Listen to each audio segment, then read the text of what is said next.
अच्छा, डिस्काउंट भी दे दिया आपको? डिस्काउंट भी दे दिया इन्होंने। कोई आपने वेटिंग सर्व नहीं की? नहीं, कुछ भी नहीं। फिर तो आपकी बढ़िया ही बढ़िया मौज ही हाँ, मौज है मौज हो आपकी। गई। क्यों आप ब्रेजा को क्यों मना कर रहे थे? पता नहीं, मेरे को नेक्सन से ज्यादा प्यार था। दूसरा इसमें एक और कमी है, इसका रिवर्स जब हम डालते हैं ना वो अटकता है। बहुत ही छोटी सी सनरूफ है, उसको आप खोल के बस ऐसा है कि जैसे घोंसले में से बाहर झांक सकते हो, बस इतना ही है। सिटी में आप चलाते हो? सिटी में आ रही है इसकी की माइलेज, हाईवे पे आ रही है अभी की इसकी एवरेज आ रही है हाईवे पे। नमस्कार दोस्तों, स्वागत आपका आज की इस वीडियो में। हमारे साथ खड़ी हुई है नेक्सॉन सीएनजी, इनके ओनर है निकुंज भाई और आंटी जी हमारे साथ है। आज इस वीडियो में पर्टिकुलर इनका ओनरशिप एक्सपीरियंस हम लेने वाले हैं नेक्सॉन सीएनजी के बारे में, क्योंकि आप लोगों ने कमेंट कर करके भाई ये कर दिया था कि भाई कब लेके आओगे रिव्यू। इतने सारे सवाल हैं आपके, हमारे भी काफ़ी सारे सवाल है इसको लेके। सब चीज़ें जो है वो निकुंज भाई से डिस्कस करेंगे। वेरिएंट पर्टिकुलर जो हमारे पास है वो है प्योर एस वेरिएंट, मेरा पर्सनल फेवरेट वेरिएंट है, क्योंकि सीएनजी जब कोई लेता है तो निकुंज भाई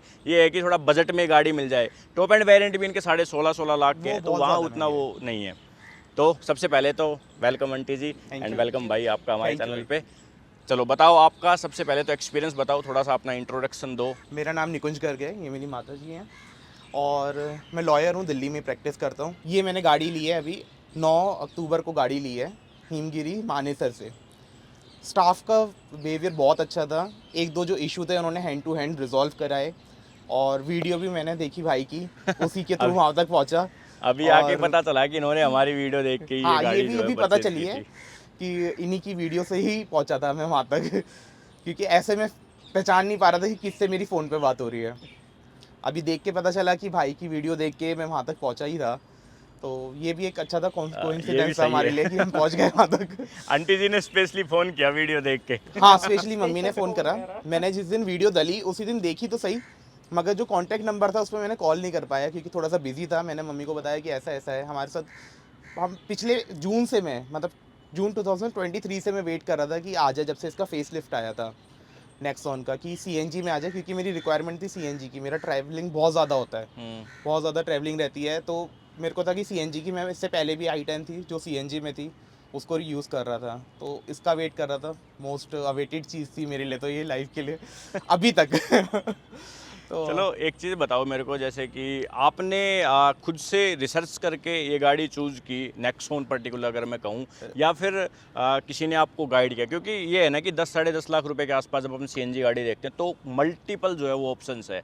आप जो भी बड़ी बड़ी ब्रांड्स है सब में जा सकते थे, ठीक है। ब्रेजा का आपने बताया कि आपने बुक भी कर रखी थी, तो ऐसा क्या था कि पर्टिकुलर आपको नेक्सॉन पे ही जाना था? एक तो सबसे प्लस पॉइंट जो इसका बिल्ड क्वालिटी है, मुझे नहीं लगता इंडिया में आज की डेट में कोई जानता होगा कि ये अपनी टाटा अपनी बिल्ड क्वालिटी की वजह से जानती है। भाई कुछ भी हो ठीक है, लोग बोलते हैं सर्विस में इशू है, थोड़ा बहुत इशू है, भाई जान से बढ़ के कुछ नहीं है। अच्छा, पता ये चीज़ें आपको कि सर्विस में इशू हो सकता है? सर्विस में इशू हो सकता है, बस उसके लिए ये है कि हाँ, थोड़ा सर्विस सेंटर मेरा जो साहिबाबाद मेरे सबसे नियरेस्ट पड़ता है, उसमें थोड़ी अपनी जान पहचान है, तो हो सकता है भगवान के भरोसे है कि सही हो जाए वो चीज़। अच्छा, इससे पहले आपने कोई टाटा की गाड़ी रखी हो या आपके फैमिली एंड फ्रेंड्स का किसी नहीं, का? मेरे मामा के पास तो भी नेक्सॉन है, उनका था, आज तक उनको एक भी इशू नहीं है, किसी भी तरह से नहीं है। ओके। और जो मैं सर्विस सेंटर का बता रहा हूँ वो उन्हीं की जान पहचान है वहाँ पे।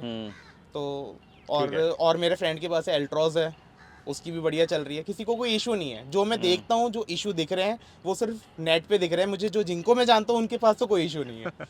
फिर आपके सर्कल में सबकी किस्मत बहुत बढ़िया। हाँ, तो मेरी भी शायद अच्छी निकल जाएगी। क्योंकि हम बोलते हैं कि टाटा गाड़ी जब कोई लेता है तो हम बोलते हैं कि भाई अगर दिक्कत नहीं आई ना तो आप किस्मत के धनी हो। फिर हाँ, फिर ये है, मतलब चले बोलते तो हैं लोग, बोलते हैं। हाँ। तो वो है।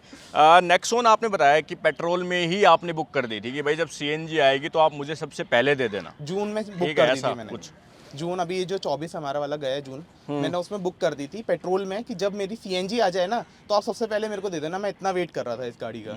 बट ब्रेजा भी अगर अपन देखें तो ब्रेजा जो पुरानी वाली थी उसको 4 स्टार की सेफ्टी रेटिंग थी। हाँ। तो सेफ्टी के मामले में तो उसको भी हम एक सेफ्टी के काइंड ऑफ साथ एक और सेफगार्ड कह कंसर्न सकते था हैं। मुझे बूट स्पेस का। ओके। जब मैंने ये पंच आई इनकी डुअल सिलेंडर के साथ तो देखा कि पंच में अच्छा खासा स्पेस दिया, मतलब ये नेक्सॉन में और अच्छा स्पेस दे पाएंगे, ये मुझे एंटिसिपेटेड था कि हाँ इतना सब कुछ कर सकते हैं आगे ड्यूल सिलेंडर तो आएगा ही, क्योंकि यही ड्यूल एक सिलेंडर बार मैं लेके पहले आएगा। यूज़ कर चुका हूँ, डिक्की पूरी खत्म हो जाती है सीएनजी सिलेंडर लगने के बाद। i10 जो आपकी थी। i10 जो मैं यूज़ कर रहा था। ब्रेजा भी मैंने बहुत अच्छे से टेस्ट ड्राइव वगैरह ली काफ़ी टाइम तक। एक मेरे फ्रेंड के पास भी है सीएनजी, उसमें सिर्फ इतना ही बैग आ पाता है, एक लैपटॉप रख दो पीछे, बस उससे ज़्यादा कोई सामान नहीं आ बिल्कुल भी सकता। नहीं है। हमने भी अभी लास्ट मंथ अगस्त में जो है वो ब्रेजा ली, 23 अगस्त को, तब तक नेक्सॉन आई नहीं थी। अच्छा। तो अभी हमारा भी नया नया डिसीजन गलत हुआ है इसके चक्कर में। नहीं, और मैंने इसी जबकि डिसीजन पे टिका ही रहा कि मेरे को लेनी तो आपने Nexon। काफ़ी वेट नहीं, किया, अभी आप बता पेशेंस रहे लूज होने लग गए थे। अभी मतलब सितंबर में तो ये हाल हो गया था कि मैं बुकिंग सारी कैंसिल कर रहा हूँ, ब्रेजा उठा लेता हूँ। हम्म, तो एक बारी को जिससे मैंने पहले ब्रेजा बुक कराई थी जनवरी में, जिनकी मैंने फरवरी में दोबारा कैंसिल कराई है इसके भारत मोबिलिटी में शो होने के बाद, उसको मैंने फ़ोन भी करा, कह रहा है आपने उस टाइम करा दी, मैं तो बोल ही रहा था ये लोग नहीं लेकर आने वाले। वो मतलब सेल्समैन वाली चीज़ें अपनी सामने आने लग गई थी।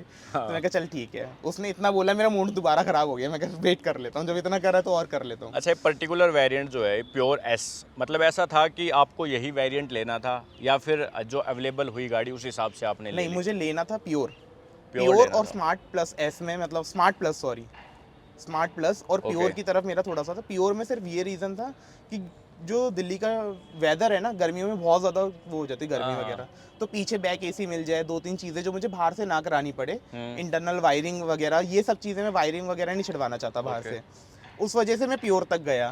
प्योर मगर मेरे को जो मेरी डीलर से आपकी वीडियो देखने के बाद जब मेरी अमित जी से बात हुई, तो उन्होंने बोला कि प्योर नहीं है सर, प्योर एस मेरे पास कल ही आ रही है। जो कि मेरी बात हुई थी लास्ट, जो उससे पहले शनिवार पड़ा था ना, 9 तारीख से पहले, उस दिन मेरी बात हुई है। मैं संडे को गया, उन्होंने कहा आज ही रात को उतर रही है मेरे पास प्योर एस और आप कल पीडीआई करा लो। और बस ये देखा, उन्होंने कोटेशन दी, थोड़ा सा वो भी मुझे रिजनेबल लगा कि ठीक है 30-40 हज़ार रुपये ऊपर लग रहे हैं, मगर मुझे अभी के अभी मिल रही है गाड़ी। जो ऐसा बंदा 1 क्यों? साल से वेट कर रहा हो उसके लिए 30-40 हज़ार रुपये लगता है कि ठीक है कर कोई लो। दिक्कत नहीं है। ऐसा मतलब कोई पर्टिकुलर रीजन है आपका कि भाई सनरूफ नहीं लेनी थी मेरे को? सनरूफ की कुछ एक तो इसकी सनरूफ जैसी है नहीं, छोटी है। बहुत ही छोटी सी सनरूफ है। उसको आप खोल के बस ऐसा है कि जैसे घोंसले में से बाहर झांक सकते हो, बस इतना ही है। या तो जो इसका टॉप मॉडल आता है उसमें हाँ, आती है पूरी पैनोरामिक सनरूफ, वो panoramic आ सनरूफ गई है। जैसा फील होगा। इसमें सनरूफ तो ऐसा कुछ था नहीं, सिर्फ उसकी वजह से मैं बहुत ज़्यादा पैसे दूं वो मैं चाह नहीं रहा था, मगर अब चीज़ ही यही मिल रही थी और जल्दी लेनी थी, तो इस वजह से मैंने फिर ये उठा ली। अच्छा, कितने की पड़ी एग्जैक्ट अगर अपन बात करें तो हरियाणा नंबर के साथ? ये मुझे हरियाणा नंबर के साथ पड़ी 12,25 की, 12,25,000 की ऑन रोड? On road. ठीक है, सही है। मतलब कोई आपने एक्स्ट्रा पेमेंट की? नहीं, मुझे तो इवन उन्होंने एक्सेसरीज के लिए भी प्रेशर नहीं करा। कोई एक बारी उन्होंने मुझसे बस पूछा कि आपको कुछ लगवाना है, मेरे को मुझे कुछ नहीं लगवाना। कुछ आपने एक्सेसरी नहीं ली? नहीं। ना आपने कोई एक्स्ट्रा ये जो मैं पैसा बता रहा दिया? हूँ ये डिस्काउंट के बाद है, इन्होंने मुझे थोड़ा सा इंश्योरेंस पर डिस्काउंट दे दिया जब मैंने थोड़ा सा प्रेशर करा है। अच्छा, डिस्काउंट भी दे दिया आपको? डिस्काउंट भी दे दिया इन्होंने। कोई आपने वेटिंग सर्व नहीं की? नहीं, कुछ भी नहीं। फिर तो आपकी बढ़िया ही बढ़िया मौज ही हाँ, मौज है मौज हो आपकी। गई। अब बताओ मज़ा कैसा आ रहा है चलाने में? मज़ा तो बहुत ही बढ़िया, मतलब इसको पेट्रोल में चला लो या सीएनजी में चला लो, बस एक फ़र्क पड़ता है जेब पे, कि जेब पे हल्की पड़ रही है, नहीं तो पावर में कोई फ़र्क नहीं है। एकदम वैसी भाग रही है जैसे भागती है, पता नहीं चलता ये 100-110 कब जा रही है। नेक्सॉन पेट्रोल तो आपने चलाई होगी ना पहले? नेक्सॉन पेट्रोल मैंने खूब चलाई है, डीजल भी चलाई है। डीजल की पावर बहुत ज़्यादा है, डीजल उसका की, हाँ। कंपैरिजन नहीं कर सकते। अगर हम पेट्रोल से करें तो बिल्कुल सेम है। मुझे जहाँ डीजल तक का तो लगता है अपने शायद इधर इनका सेंस इतना बनता नहीं 10 साल वाले उससे, या वैसे नहीं, देखें तो। डीजल इसलिए कि यहाँ पे 10 साल का इशू हाँ। है। 10 साल में गाड़ियों में इतना कुछ नहीं बिगड़ता है, अगर टाइम टू टाइम मेंटेन करते रहो तो गाड़ी में कुछ नहीं बिगड़ता है। मैंने जो अभी i10 भी भेजी है, मैंने बेची है, वो मैंने 1,40,000 किलोमीटर चला रखी थी, तो ट्रैवल भी बहुत ज़्यादा है। कोई ऐसी गाड़ी चाहिए थी जो रिलायबल भी हो और थोड़ा फैमिली को सेव करके भी Safe चले। है। आप बता इसमें रहे एक तो थे कि बेस अभी- मॉडल से 6 एयरबैग आते हैं। सेफ्टी फीचर अगर कंपेयर करें इसके ब्रेजा से तो फिर तो, और वैसे भी ब्रेजा नो में डाउट टॉप मॉडल है में आते हैं। टाटा के प्रोडक्ट पे सेफ्टी से रिलेटेड तो कोई डाउट ही नहीं है। नहीं फिर है चाहे वो टिगोर, टियागो कोई भी देख लो आप इनकी। सेल्फ प्रूवन कार है ये, वो अपने तो आप को है। खुद प्रूव करा है और इसने। अभी हाल ही में इनकी आ भी गई वो सेफ्टी हाँ, रेटिंग, सेफ्टी रेटिंग भी आ आती है, वो लेने के बाद आई है। हाँ, अभी आई है हाँ। 2-3 दिन पहले ही। चलो, माइलेज वगैरह का क्या है और आपने अभी तक चलाया है और कहाँ कहाँ, अगर हम देखें तो कहाँ कहाँ चलाया आपने? मैंने इसको अगर हाईवे पे देखें तो मैं अभी हाल में वृंदावन और हिसार अभी होकर आया हूँ, 2 जगह गया था, और लगभग मैंने इसको 1500 किलोमीटर चला दी, जो इसकी फर्स्ट सर्विस अब ड्यू हो गई है। ओके। अब मुझे इसकी फर्स्ट सर्विस करानी है। माइलेज इसकी आ रही है अभी 22 की, कंपनी 22 क्लेम की करती है 24 की, तो हो सिटी सकता है में? भी इंजन रम है तो थोड़ी सी बढ़ जाएगी। नहीं, पर्टिकुलर सिटी सिटी में में आप तो चलाते नहीं, हो? सिटी में आ रही है इसकी 18 की माइलेज, हम्म, 18, 17 ऐसे फ्लक्चुएट होती रहती है, जाम के ऊपर डिपेंड करता है कि कैसा है। ठीक है। हाईवे पे आ रही है अभी 22, 22 की इसकी एवरेज आ रही है हाईवे पे। तो सेटिस्फाई हो आप मतलब? सेटिस्फाई हूँ मैं, क्योंकि हाईवे पे इतनी अगर भारी अपन- गाड़ी, इतना सब कुछ ये गाड़ी हाँ। है, तो उस हिसाब से मुझे 22 की भी ठीक लग रही है। मुझे 22 की भी कोई इतनी बुरी नहीं लगती हाईवे पे, और सिटी के हिसाब से 18 भी ठीक ही है। ठीक है। लगभग एक टैंक में कितनी सीएनजी जो है वो आपके आ जाती है और लगभग कितना चल जाती हाँ, है एक इसमें टैंक एक और चीज़ है, अभी जब मैंने ये गाड़ी ली तो बिल्कुल नई जब मैं सीएनजी भरवाने गया तो मेरे पीछे एक अर्टिगा गाड़ी खड़ी हुई थी, तो वो मेरे साथ खड़े होके देखने लगा, कह रहा ये सीएनजी में आ गई। मैं कहा हाँ भाई सीएनजी में आ गई। तो इसमें आई 8 किलो सीएनजी। ओके। मतलब उसमें ये नहीं कि नया पहली बार सिलेंडर भर रहा हूँ, क्योंकि ये भर के देते हैं। हाँ, एक वो बार भर के खत्म आती होने है के प्लांट बाद से। जब मैं भरवा रहा था तब इसमें 8 किलो, मतलब ऑलमोस्ट 8 किलो आ गई थी इसके अंदर सीएनजी। तो कहने लगा इसमें तो बहुत अच्छी सीएनजी आ गई, इतनी तो हमारी गाड़ियों में नहीं आ रही। तो इसका सीएनजी कैपेसिटी और भरने का टाइमिंग भी बहुत कम है, बहुत जल्दी भर रही है इसमें सीएनजी। अच्छा। अब क्या उसके अंदर कोई टेक्नोलॉजी होती है वो तो ये लोग जान आप सकते हैं। मतलब आपकी ग्रैंड आई10 जो थी उससे कंपेरेबल करके आप बता रहे हो कि जल्दी भर उससे जाती भी है। कंपेयर कर रहा हूँ, ये और गाड़ियों से भी करूँ मैं तो उसमें बहुत जल्दी सीएनजी भर रही है। इसके पीछे कुछ अगर होता होगा टेक्नोलॉजी वगैरह, मगर मुझे नहीं, फील हो रहा है ऐसा। बोलते तो है कि सीएनजी इसमें जल्दी भरती है। हाँ सीएनजी जल्दी भर रही है इसमें, और सबसे अच्छा तो प्लस पॉइंट है बूट स्पेस मिल रहा है। बूट स्पेस इसका तो शायद मुझे लगता है शायद 60 ml 60 कुछ का फर्क पड़ा है, जो ओरिजिनल इसका पेट्रोल वाला है। और इसका सीएनजी में 321 और पेट्रोल में 388 लीटर है। हाँ तो वही। मोटा मोटा 60 के आसपास इसमें फर्क पड़ा है। वो इतना कुछ है नहीं ये कि खोलोगे major ना कुछ- तो पता ही नहीं चलता कि ये नहीं पता चलता। इसमें सीएनजी भी है, पूरा बूट स्पेस और एकदम फ्लैट बूट एक्सपीरियंस जो है वो भी मिल पूरा, रहा है अगर आप पूरा। पीछे की सीट लिटा दो ना तो पूरा फ्लैट बेड है, आप गद्दा वद्दा डाल के सोना भी चाहो सो जाओ। आंटी जी आप बताओ अब मेरा तो बहुत अच्छा एक्सपीरियंस है इसका। आप मतलब जो बैठे हो गाड़ी में कैसे लगा आपको, इसकी मतलब राइड क्वालिटी कैसी है, सीटें कैसी है स्पेशली? बहुत अच्छी है सीट है, कल कंफर्ट ही है। हम हिसार होकर आए कंफर्टेबल हैं। है। आप तो गए थे मतलब ये- डिलीवरी लेने गाड़ी की, हाँ मैं तो गई थी। तब आपको कैसा लगा? मुझे बहुत अच्छा लगा, उन्होंने बहुत अच्छा कोऑपरेट करा, मतलब जो जो हम कह रहे थे कर रहे थे। आपको पसंद है, मतलब ये गाड़ी पसंद है या कोई और गाड़ी आपको पसंद थी? नहीं मेरी पसंद यही थी। आपकी पसंद थी ये तभी? जबकि पीछे ब्रेजा ले रहा था तो मैं मना कर रही थी, नहीं नेक्सॉन ही लेनी क्यों है। आप ब्रेजा को क्यों मना कर रहे थे? पता नहीं मेरे को नेक्सॉन से ज्यादा प्यार था। आपके भाई के पास नेक्सॉन है ना, बता रहे हाँ मामा जी इस के वजह पास। से भी। बोले वही गाड़ी चाहिए मेरे को। हाँ चलो आप तो ज़्यादा खुश लग रहे हो मुझे भाई से भी। मैं तो बहुत खुश हूँ। और भाई और बैठने में बहुत कंफर्ट है, बहुत आराम है। मतलब कि मैं गई वृंदावन वगैरह तो मुझे थकान बिल्कुल भी नहीं लगी उसमें। आप कहाँ बैठते हो स्पेशली, पीछे बैठते हो आगे? आगे भी बैठती हूँ, ज़्यादातर मैं आगे बैठती हूँ, पीछे तो बहुत कम बैठती हूँ। इसमें आपको गड्ढे वड्ढे ज़्यादा फील नहीं होते नहीं होंगे ना? बिल्कुल भी नहीं। ये बढ़िया चीज़ है नेक्सॉन की, इसका हाँ। सस्पेंशन ज़्यादा इसका सस्पेंशन बहुत अच्छा है। बहुत बढ़िया है। कभी गलती से कोई सडन गड्ढा वड्डा जो तो इंडियन रोड उस पे आते ही रहते हैं, तो बहुत अच्छा है। एकदम ऐसा जर्क सा फील नहीं होगा बहुत। पावर के मामले में क्या कुछ है आपका? पावर तो मुझे पेट्रोल और इसमें कोई पावर का फर्क नहीं लगा। जैसा इन्होंने पेपर पे लिख के दिया है ना कि टॉर्क इनका सेम है, वो सेम ही लगता है मेरे को। तो आप चलाते चलाते जैसे कि और भी कोई सीएनजी गाड़ी है, अगर आप स्विच करोगे ना बीच में तो एक पावर लॉस लगता है, एक जर्क सा आता है, हल्का सा फील होगा आपको, मगर इसमें नहीं है। आप मतलब मैं तो बोलूँगा टेस्ट ड्राइव लेके देखो एक बार, अगर सीएनजी वाली की मिल रही है ना, कोई जर्क ही नहीं है, बिल्कुल पावर एकदम स्मूथ जाती है। मैंने चलाई है, थोड़ी सी चलाई, मैंने ज़्यादा तो नहीं चलाई, पर मुझे भी यहाँ काफ़ी अच्छी लगी। मतलब ऐसे कोई बिल्कुल पता नहीं चलता, जब सीएनजी में शिफ्ट भी करती है ना गाड़ी तब भी महसूस नहीं होता कि अब महसूस नहीं सीएनजी में ट्रांसफ़र कर गई है, क्योंकि एक तो इनका इशू स्टार्ट ही सीएनजी में करता है। हाँ, हाँ, हाँ। वो एक बढ़िया चीज़ है। और फिर 100 PS ऑफ पावर शायद ये बता रहे हैं सीएनजी के ऊपर, तो सही है उस हिसाब से भी। पावर बहुत अच्छी है। कहीं ऐसा था आपके मन में कि भाई मैं टर्बो इंजन के ऊपर सीएनजी ले रहा हूँ, जो कि अभी पहली बार ऐसा हुआ है, तो आगे जाके कितनी रिलायबल रहेगी गाड़ी, कितना टाइम तक चलेगी, इंजन किस हिसाब से इसका रहेगा लॉन्ग टर्म में अगर अपन देखें? क्योंकि मुझे लगता है आपको लंबी रखनी है गाड़ी, लंबी रखनी है क्योंकि गाड़ी। जब लंबी रखनी होती है ना तो फिर एक रिलायबिलिटी मेन चीज़ आ जाती है वहाँ पे, और मारुति इस चीज़ को प्रूव कर चुकी है कि हाँ हम रिलायबल गाड़ियाँ बनाते हैं, जबकि टाटा वो चीज़ अभी तक प्रूव नहीं कर पाई है कि हम रिलायबल गाड़ियाँ बनाते हैं। नहीं, टाटा की रिलायबिलिटी मेरे हिसाब से मुझे तो क्योंकि मैं अपने अगर आसपास वाले लोगों को देखूं तो टाटा ने रिलायबिलिटी उनके सामने तो बनी हुई है, तो मेरे के लिए भी बनी हुई है। अब बात आती है कि इसका टर्बो चार्ज, ठीक है आपकी बात ठीक है, क्योंकि ब्रेजा वगैरह में शायद नेचुरल एस्पिरेटेड इंजन आता है और इसमें टर्बो चार्ज आता है। तो टर्बो चार्ज इंजन के लेके मेरे को ये था, सोचा मैंने भी इस चीज़ के बारे में कि टर्बो चार्ज इंजन में पहली बार कोई गाड़ी आ रही है इंडिया के अंदर, तो कितना लॉन्ग टर्म चल पाएगी, क्योंकि पावर बहुत ज़्यादा आने वाली है इंजन के ऊपर, कहीं वीक ना पड़ जाए इंजन बाद में जाके। ये सब चीज़ें आ रही थी मेरे को, मगर कोई कंपनी इतना बड़ा प्रोडक्ट अपनी स्ट्रीमलाइन में लेकर आती है इन सब चीज़ों को, तो इंजीनियरिंग बहुत ज़्यादा करी होगी उसने। आपको लगता है कि R&D उन्होंने अपनी अच्छी खासी करके ही कर प्रोडक्ट रखी लॉन्च होगी। किया होगा? कोई कंपनी किसी चीज़ में इन्वेस्ट कर रही है और बहुत मोटा इन्वेस्टमेंट कर रही है, तो कहीं ना कहीं तो कुछ ना कुछ करा होगा उन्होंने, रिसर्च वगैरह। तो उनके ऊपर भरोसा करके मैंने तो अभी ले लिया, क्योंकि अभी और कोई है नहीं कि हम किसी का एक्सपीरियंस ले सकें या कुछ कर सकें। हाँ, एक और चीज़ है कि इस अगर अपन इस पर्टिकुलर सेगमेंट में देखें ना, जैसे कॉम्पैक्ट एसयूवी वाले सेगमेंट में, तो फिर इसका जो है कंपैरिजन वो ब्रेजा ही है। और ब्रेजा ब्रेजा ही है। में काफ़ी चीज़ों की कमी है एक्चुअली में। सबसे बड़े तो बूट स्पेस ही जो आप बता रहे हो, उसमें रत्ती भर का बूट स्पेस है नहीं। उसकी रियर सीट पे कंफर्ट भी जो है वो हमें इतना नहीं लगता। एंड सेकंड चीज़ जो है कि फीचर्स वगैरह के मामले में वो इससे कहीं ना कहीं नीचे ही जो है प्लेस होती है। उसका डैशबोर्ड का जो कंसोल है ना, मुझे वो भी इतना पसंद नहीं आता। टॉप एंड वेरिएंट का भी आप देखोगे ना, वो भी नहीं ऐसे आता। लगेगा अच्छा नहीं है। ये अभी चीज़ तक है। तो मैंने इसमें कुछ भी नहीं कराया, मुझे फिर भी ऐसा लगता नहीं है कि बस सीट कवर चढ़वा लूँ, उसके अलावा मुझे लगता नहीं कि कुछ करवाने की ज़रूरत है इसके अंदर। अच्छा, लाइटों का क्या रिस्पॉन्स है, क्योंकि इसमें लाइट LED थोड़ी सी लाइट आती इसकी है, मुझे मतलब फॉग लाइट इसमें आती नहीं है इस वेरिएंट के अंदर, वो मुझे कुछ करवाना पड़ेगा। और मैंने सुना है कि जो कंपनी का भी जो फॉग लाइट आती है, अगर हम आफ्टर मार्केट भी लगवा लें, उसका भी कुछ इतना है नहीं रिस्पॉन्स।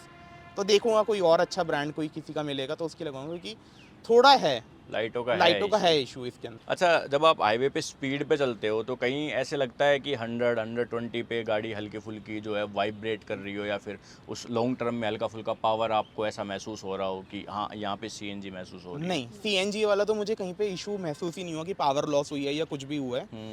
वाइब्रेशन का एक बारी को हम बोल सकते हैं कि जब हम 120 के ऊपर जा रहे हैं, वैसे तो मैं ड्राइव करना ही नहीं, प्रेफर ही नहीं करता मैं, मैक्सिमम 100 तक जाता हूँ। अभी भी मैं होकर आया हूँ लंबे रूट पे, 100 तक ही जाता हूँ। बस ये गाड़ी अपने आप को कभी कभी अपने आप को खींच रही है, मतलब मांगता है ना कि कोई गाड़ी कहती है भाई दबा दे, पंजा दबा दे। तो इसमें जब मैंने गियर ट्राई भी वो करा है ना, इसमें सीएनजी में बेस वेरिएंट से ही 6 गियर दिए हैं, 6 गियर जबकि दिए हैं। पेट्रोल में 5 गियर 5 आते गियर हैं। आते प्योर हैं। सीरीज में तो 6 ही आ जाते हैं, हाँ, बट हाँ उसमें इसमें 6 स्मार्ट में भी वो है। हाँ, इसमें बेस मॉडल से ही 6 गियर आए हैं। ब्रेजा में तो महसूस होता है कि एक गियर और लगना चाहिए गाड़ी में। इसका नहीं, छठा गियर लगाने के बाद महसूस नहीं है। खैर मैं ज़्यादा भी नहीं लेके गया हूँ, 120 से बस हल्का फुल्का भी 125 तक ही गया हूँ। कोई ऐसा वाइब्रेशन बहुत ज़्यादा नहीं फील हुआ, मगर थोड़ा बहुत ना रोड का भी होता है। जैसे मैं यमुना एक्सप्रेस वे पे चला रहा था, वहाँ पे ना सीमेंटेड रोड है, हाँ, वो सीमेंटेड है। तो उसकी थोड़ी सी नॉइस बढ़ने लग जाती है और हल्का सा वाइब्रेशन फील होने लगता है। वो गाड़ी की वजह से आ रहा है या उस रोड की वजह से आ रहा है वो नहीं पता। ओके, सो अभी हमने स्टार्ट कर लिए और गाड़ी लगभग 1500 आरपीएम के आसपास है। नॉइस आ रही है, डेफिनेटली नॉइस जो है वो आती है इनिशियल लेवल पे, पर जैसे ही मैं इसका गियर लगा के और इसको चलाऊंगा ना, तो फिर ये नॉइस आनी बंद हो जाएगी। एक बात बताओ निकुंज भाई, हाँ, अपना जो ये ओवरऑल ये जितने भी फीचर्स हैं, जैसे कि इसका ये स्टीयरिंग हो गया, ठीक है, और अपना ये हो गया टच पैनल एसी वाला, इनके बारे में आपका क्या है? आपको स्टीयरिंग पर्टिकुलर अच्छा लगा? स्टीयरिंग अच्छा है। जब हम हाई स्पीड में होते हैं और टाइट हो जाता है, मतलब कि ये नहीं है कि गाड़ी एक ही तरफ भागने लग जाए, इतना मतलब अपने आप को स्ट्रेंथ मतलब आती है, इसके अंदर स्ट्रेंथ आने लग जाती है। फीडबैक सही है, फीडबैक अच्छा है ये इसका। जो इसके बटन्स वगैरह है, ये हमारे से तो काफ़ी बार टच होते हैं, क्योंकि मैंने नेक्सॉन ईवी चलाई थी लगातार 5 दिन, फिर मैंने पंच भी चलाई थी काफ़ी दिन, तो ये टच होते रहते हैं ये बटन। मेरे को शुरू में आ रही थी, अभी थोड़ा थोड़ा यूज टू होने लग गया हूँ। ये है इसके अंदर इशू। इवन इसका जो ये टच कंसोल आया है ना बीच में एसी वाला, ये मैंने इसकी वजह से भी इसको लिया था कि अच्छा लगता है, मगर इसमें एक इशू है कि जैसे कि आपने गियर डाला, या आपको एसी का कुछ कंट्रोल करना है, या तो सीएनजी पे से हट जाएगी, वो वाला टच वाला बटन दब जाएगा, कुछ ना कोई बटन दब ही जाएगा, या तो आप प्रॉपर उसको देखो। और ड्राइविंग के टाइम पे कहीं और देखना वो थोड़ा सा रिस्की है। ये दिक्कत वाली इस चीज़ के बारे में थोड़ा सा सोचना चाहिए कंपनी को कि प्रॉपर टच दे दिया। खैर हम लोगों ने भी टच वगैरह ये सब देख के इस चीज़ पे आ गए, मगर है ये थोड़ा इशू है इस चीज़ में। ओके, तो रिव्यू अगर दूसरा इसमें एक और कमी है, इसका रिवर्स जब हम डालते हैं ना वो अटकता है, रिवर्स गियर अटकता वो आई थिंक मुझे ऐसा लगता है कि कहीं ना कहीं उसको ना आप पूरा इस तरफ करके नहीं डालते, क्योंकि हमने ब्रेजा हमारे पास ना, तो उसका भी अभी ऐसे ही स्टार्टिंग में हमसे अटक रहा था। मतलब ये मेरा पर्टिकुलर हो सकता है आपकी गाड़ी में कोई हो कुछ, बट पता नहीं, अभी देखते हैं, चला के थोड़ी दूर चलाएंगे। तो भाई चलाने के मामले में अगर मैं आपको बताऊं, मैंने पहले भी एक रील डाली थी छोटी सी कि गाड़ी जो है वो ईजिली आपकी उड़ जाती है। आप कोई भी गियर में हो, दूसरे तीसरे में भी हो ना, तब भी गाड़ी जो है वो पिकअप ले लेती है, क्योंकि जो मेन चीज़ है वो है पावर और टॉर्क पेट्रोल के जितना सेम रखा है इन्होंने, 170 न्यूटन मीटर का टॉर्क पेट्रोल में भी इतना ही आता है, तो उस वजह से पुल पावर काफ़ी बढ़िया है गाड़ी की, वो चीज़ आपको डेफिनेटली पता चलेगी। इंजन की नॉइस आ रही है, मैं बिल्कुल आपको साफ साफ बताऊँ तो ब्रेजा के कंपैरिजन में इंजन की नॉइस यहाँ पे आती है। वैसे मेरे को ना इसका ब्रेकिंग में भी इतना कुछ इशू नहीं लगा, मगर कभी कभी ना लगता है इतनी भारी गाड़ी इन्होंने बनाई है और पुल भी बहुत अच्छा है, तो इनको थोड़ा सा ना डिस्क ब्रेक दोनों में दे देने चाहिए थे, मतलब चारों टायरों में डिस्क ब्रेक होना चाहिए था, पीछे भी होने चाहिए थे। अच्छा, एक चीज़ जो मेरे को अभी इनिशियल लेवल पे महसूस से हो right रही है कि इसके जो पैडल्स है, राइट, राइट, इसके जो पैडल है उन पे वाइब्रेशन तो आ रही है आती है, ना? वाइब्रेशन आती है। स्टेयरिंग वगैरह पे और कहीं फील नहीं हो रही, बट पैडल्स जो है Pedals पर स्पेशली आती है क्लच पैडल अगर मैं कहूँ तो उस पे फील हो रही है हाँ। वाइब्रेशन ना। ये है, क्लच तो काफ़ी स्मूथ है इनकी गाड़ी बहुत ज़्यादा स्मूथ है। मेरे पास वो है होंडा की अमेज भाई, उसका स्टेयरिंग और ये क्लच, अब आप अगर बैठ जाओगे ना उसमें तो आपको लगेगा भाई खराब है दोनों चीजें। अच्छा। इतनी भारी है वो इसके कंपैरिजन में। मैं भी अभी जो होंडाई की i10 चला रहा था, i10 में भी थोड़ा सा क्लच का इशू है। उसका हाँ। क्लच आप कितना ही काम करवा लो, वो थोड़े दिनों बाद दोबारा टाइट होने लग जाता है। ये भाई मैं अपनी वीडियो में बोलता हूँ और लोग कहते हैं नहीं नहीं ऐसा नहीं है, और ये है हुंडई की गाड़ियों में, एक बार खराब होगी ना क्लच तो फिर वो नहीं होती नहीं सही। होती, आप कितना ही सही करा लो, कितना थोड़े दिनों सही बाद करवा दोबारा लो। हो जाएगा। थोड़े बिल्कुल, दिन भी नहीं, बिल्कुल, हफ्ता भर बता रहा हूँ आपको सिर्फ, कि हफ्ते भर के अंदर वो दोबारा टाइट होना शुरू हो जाता है। क्योंकि मेरे दो दोस्तों के पास है ग्रैंड i10 ना, हाँ। और उनके पास साथ सेम इशू है ये चीज़ का। ये है तो उसके कम, क्योंकि अब आप जो चीज़ इतने टाइम से चला रहे हो उसके बाद कोई चीज़ चलाओगे तो आपको फिर ऐसा चीज़ मिल जाए तो आपको लगता है बहुत ही अच्छा है। इसका क्लच है सॉफ्ट है इसका काफी। गियर में भी मुझे लग रहा है कि थोड़ा सा है stiffness। गियर में अगर आप हाथ रखा रहेंगे हमारा हाँ। और गाड़ी हम चला रहे हैं तो आपको वाइब्रेशन भी फील होगी गियर के अंदर। स्टिफनेस भी है Stiffness शिफ्ट भी है, करने हाँ। में, है ना।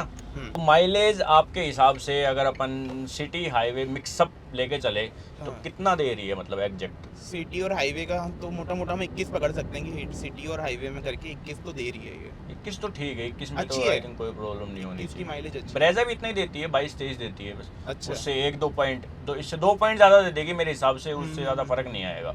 और भी चलाने के ऊपर भी डिपेंड करता है, अब पावर है इसमें तो अगर आप उस हिसाब से चलाओगे तो फिर उस हिसाब से माइलेज भी आपको। हाँ, जब मैंने फर्स्ट टाइम चलाई थी इसको हाईवे पे तो पावर बहुत अच्छी आती है, तो मैंने खींची थी उस टाइम पे कम आई है एवरेज, मगर जो अभी हिसार में होकर आया मैं बता रहा हूँ, जो रिसेंट ट्रिप मेरा लगा है उसमें तो बहुत अच्छी एवरेज दे दी है उसने। पेट्रोल में 22.5 की तो वगैरह बहुत का? आराम से एवरेज दी है। ये भी वो है जो मैंने रफली निकाला था घर आके कि अभी कितना देखो दिया। पेट्रोल में डाली ना, कोई फर्क नहीं पड़ा इसको। नहीं, जनरली क्या होता है कि अपन पेट्रोल से सीएनजी में शिफ्ट करते हैं ना, तो थोड़ा सा झटका लगता है सीएनजी। हाँ हाँ, एक और चीज़ है, जब मैं रिव्यू देख रहा था फेस लिफ्ट वाले के, तो जैसे मैंने काफ़ी सारे जो ऑटो एक्सपर्ट वगैरह हैं उनकी भी देखी, वो कहते हैं कि इसके स्टीयरिंग को अगर आप गाड़ी को सीधा रखना है तो स्टीयरिंग थोड़ा सा टेढ़ा है, जो चीज़ मुझे इसमें नहीं फील हो रही। हाँ, वो क्या है ना कि मीडियम ड्राइव गाड़ियाँ होती है तो हाँ। वहाँ पे हल्का फुल्का जो है वो रहता है, थोड़ी ऐसे ना ब्रेजा के कंपैरिजन में देख रहा हूँ ना मैं, तो ऐसे लंबी लग रही है, मतलब कि डैशबोर्ड एरिया हाँ, और हाँ, बोनेट हाँ, एरिया हाँ। थोड़ा बड़ा लगता है इसका, उसका थोड़ा वो लगता है, हाई सीटिंग है उसकी इस कंपैरिजन में। अच्छा। इसमें सीट हाइट एडजस्टमेंट नहीं है नहीं ना। है, वो इससे ऊपर वाले मॉडल में है। Creative variant. Okay, thank you Nikunj भाई, थैंक यू आंटी जी आपके टाइम के लिए, और भाई आपने काफ़ी बढ़िया से बताया कि क्या चीज़ें सही है क्या चीज़ें बुरी है। इससे क्या है कि हमारे व्यूवर्स को भी थोड़ा सा ये हो जाएगा, नई गाड़ी है तो लोग खरीदने से पहले थोड़ा सा कतराते हैं क्योंकि काफ़ी पैसा देना पड़ता है इनके लिए, मैं भी 10-12 आपकी लाख रुपए। मतलब जो वीडियो थी वही देख के पहुंचा था वहाँ तक, तो मैं समझ सकता हूँ। चलो, थैंक यू सो मच, और मिलते हैं आपसे कभी, अगर आपको लगे कुछ दिक्कत आ रही है या फिर आप जब चला लो 30-40-50 हज़ार तो फिर एक बार फिर से हम जो है आपका एक्सपीरियंस ले लेंगे। चलो, thank you so much auntie ji. Okay.